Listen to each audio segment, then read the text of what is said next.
Smile, though your heart is aching.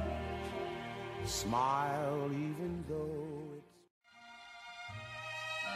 Welcome, everyone, to another edition of Community in Depth. And this show is called Grief Chat. And we welcome, as we do every month, the host of Grief Chat, Mitch Carmody. Great to see you. Well, hello, Mo. It's great to be back. Well, Mitch, I got to tell you, before we went on the air today, you were telling me such a cool story. And I hope that you share it with our listeners because it's just an incredible story. I am so honored, and it just shows how things happen in your life when you set intention and you set prayers into your life for where you're going to go. And I was supposed to be in New York. I was in New York for a week. Went to Niagara Falls with my bride. 41 years late, but we went to Niagara Falls. And we stayed in the Adirondacks for a couple days and had a grief conference in upstate New York in Utica. And it was really wonderful. And there's so much healing there. And it had been planned for a long time, but I missed an opportunity to meet a very special lady that, has anybody heard of Sheryl Sandberg? She is the CEO of Facebook. And she has recently written a book called Option B, where she had lost her husband in an accident in Mexico in 2015. I think he had an accident on a treadmill or whatever, but he had died, and it was very sudden. There was no indication of anything wrong. And she realized, she went into her deep grief, and then just recently she'd written a book called The Option B, and talking about her book, she actually quoted me. And she said that she found out that... We're going to give you one of these.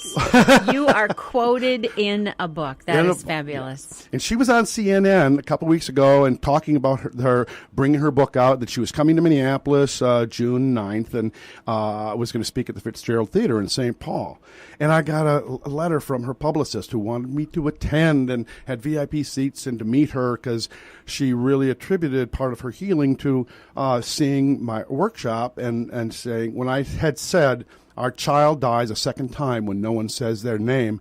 And she said that was so true with her husband. All her friends, associates would not mention his name. Because you don't want to make that person upset. Right. And the bereaved are just clamoring for someone to say their name. So it's diametrically opposed to what happens and what we want. And so this whole paradigm shift is happening in this country where it's being taken by storm. Out in New York, I saw this, and we have such an exciting guest today. We have Barry Kluger, Barry. And he is working on the FMLA Act for bereavement leave for families. I mean, I worked at a refinery years ago, and, they would give us light duty for a broken finger or plantar fasciitis your foot on light duty for months. But yet, if you are bereaved, you have 3 days off and you come back to work and there's no light duty for someone's heart is broken. So Barry's out there just fighting the fight for us. So Barry, welcome aboard. Yes, we want to say welcome to Barry. Hello to you. You are on Grief Chat. I know I am. Well, good morning to you, and I must tell you it's going to be a balmy 113 degrees here in Arizona today. Oh. But it's a dry heat. Yeah, I've heard that for 19 years. But, it's interesting what you say, and I had the wonderful opportunity. I was interviewed by the Washington Post along with Sheryl for a piece they did on grief. But the thing you said before really hit the nail on the head, and that's when we hear our child's name or lost one's name mentioned by someone else, then it may sound a bit like a cliche, but they don't die again. And I guess I'm reminded it, as you let in, with the Sarah Grace Farley Kluger Act to amend the Family Medical Leave Act, which has been introduced in Congress 3 times over the past 6 years. And this year, we think it's going to be a slam dunk, but every time it's discussed, I hear Erica's name, Erica Kluger, in a recital of the bill. So she still lives. Yes. So tell us about Erica, please. Oh, boy. She was 18 years old, daughter from my first marriage, came out to live with my wife and I in Arizona. died in a freak car accident. I often tell people that she had a garden variety kind of death, and what I mean by that is that I had to deal with the suddenness and the absurdity of a car accident. Fortunately, I did not have a child who was murdered, so I didn't have the anger. I didn't have a child who committed suicide. I didn't have the guilt, other than the usual guilt of having been a divorced dad. Nor did I have to see her waste away due to illness. So my grief is, everyone likes to compare, and if I had to compare myself to parents who have lost children through any of those other ways I mentioned, I don't know how I would have handled it. Yes, and I don't think anybody does. There's nothing that can prepare us for the loss of our child. And you're right. There's all the different ways that can take our children or loved ones from our arms, that each one carries its own layers of the onion, so to speak. How long has Erica been gone? Erica's been gone 16 years. Ugh. And Father's Day is, of course, coming up Sunday. And I've always been one of those cockeyed optimists. And I say, no, I'm not going to get out of Dodge.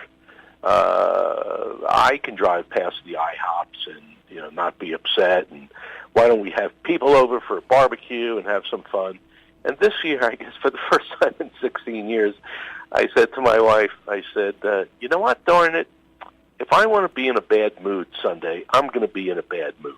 So you know what? I'm not having anyone over, and I'm not going to anybody's house.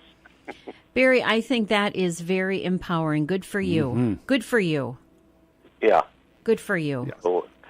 But, it's just... I bet that would make Erica smile. Yeah.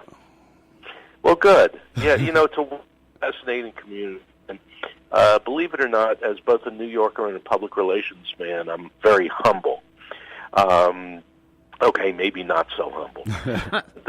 So someone said to me, they said, you know what, you're doing a wonderful job with your bill and talking to people and my book. And I said, nah, you know what else would I be doing? And they said, no, that's not true. There are some people who are immobilized by their grief. I said, you know what? I guess I'm out there pushing this bill, speaking, writing columns and things, because I'm doing it for those that can't. There are some who can't talk about their grief. And as I said, being someone who's worked in the media and who is aggressive and has a big mouth, I might as well put that to use and be the voice for some of those who choose to remain silent. I agree. And as well, it's a living legacy for Erica that you're doing this. You're keeping her name out there, and you're kind of partners in this, I think, right? Yeah, and it's the genesis of it is in 2011, Kelly Farley and I founded the Farley Kluger Initiative to amend the FMLA because we had found, and you mentioned Ashland, most companies offer 3 to 5 days. And we had heard from a pilot at an airline whose name I won't mention, but it's a very American kind of airline. He was a pilot. He lost his son on a Wednesday. His supervisor said, you know what, Steve, this is terrible. Take a few days off. We'll see you on Monday. Well, the other pilots stepped up and said, you know what, Steve, I have 6 days. I have 4 days. You know what, I have a week. Take it.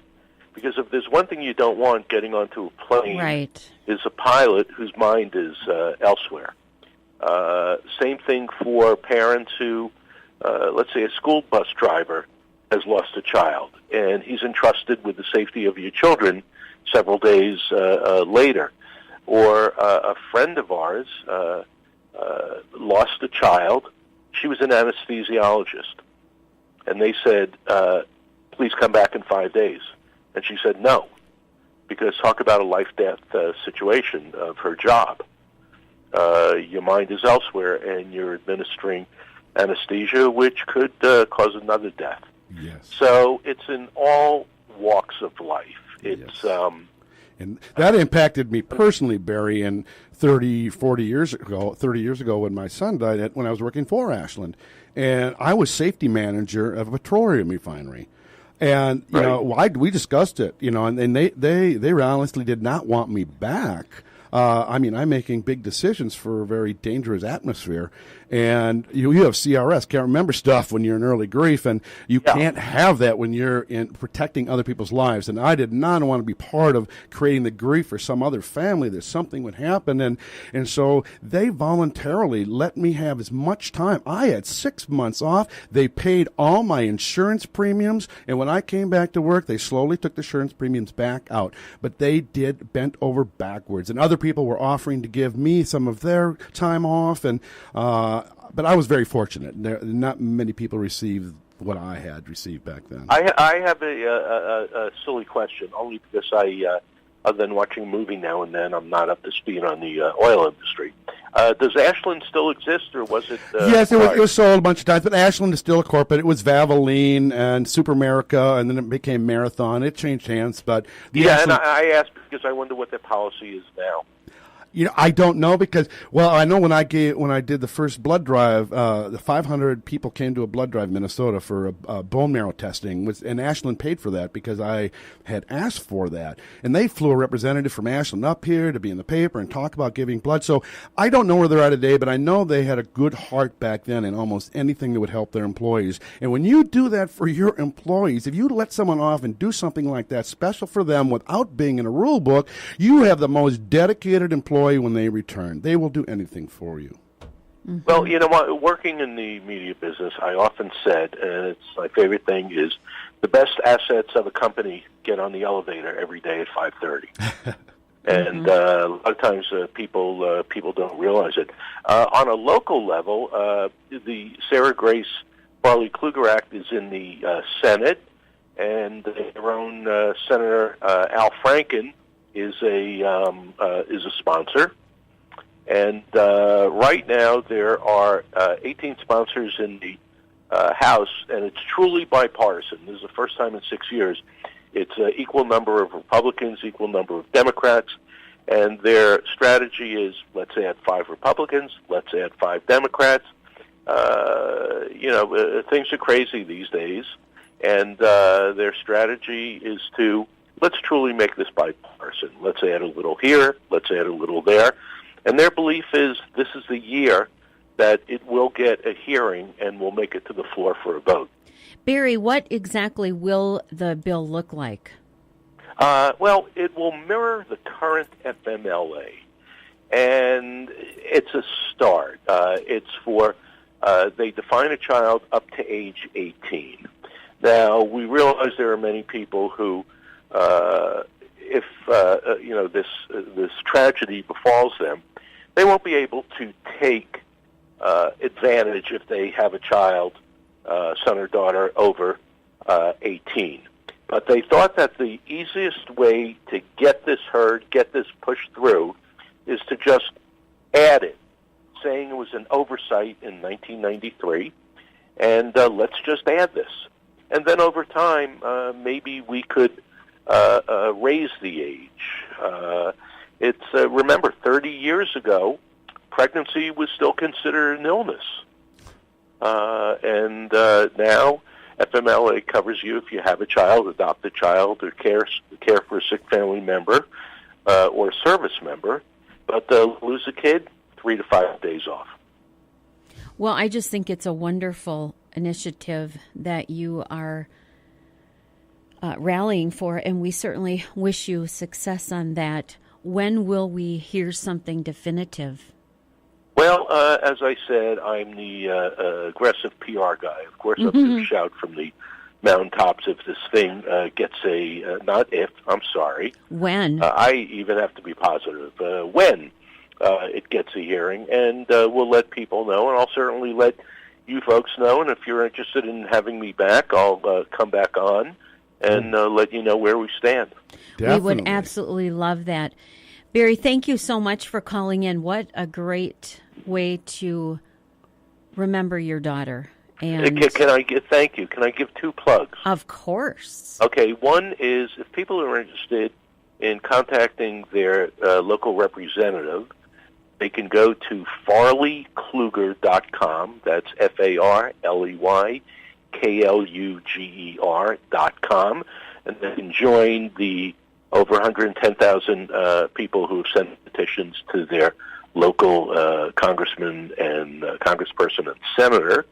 And the other thing is, in about 4 weeks, the updated edition of A Life Undone, A Father's Journey Through Loss continues, will be the 2017 edition, updated since 2012, listing where we are on the bill, but also the journey that many of us have gone through with the loss of a child. Wonderful. Barry, thank you so much, and do please keep us in the loop. Our guest today is Barry Kluger, and great thing he's doing with the FMLA. And, of course, this is Grief Chat with your host, Mitch Carmody, heard on AM 1460 and FM 97.7, KDWA in Hastings.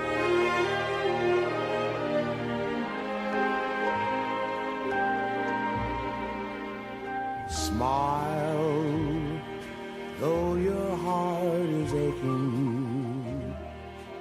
Smile, even though it's breaking.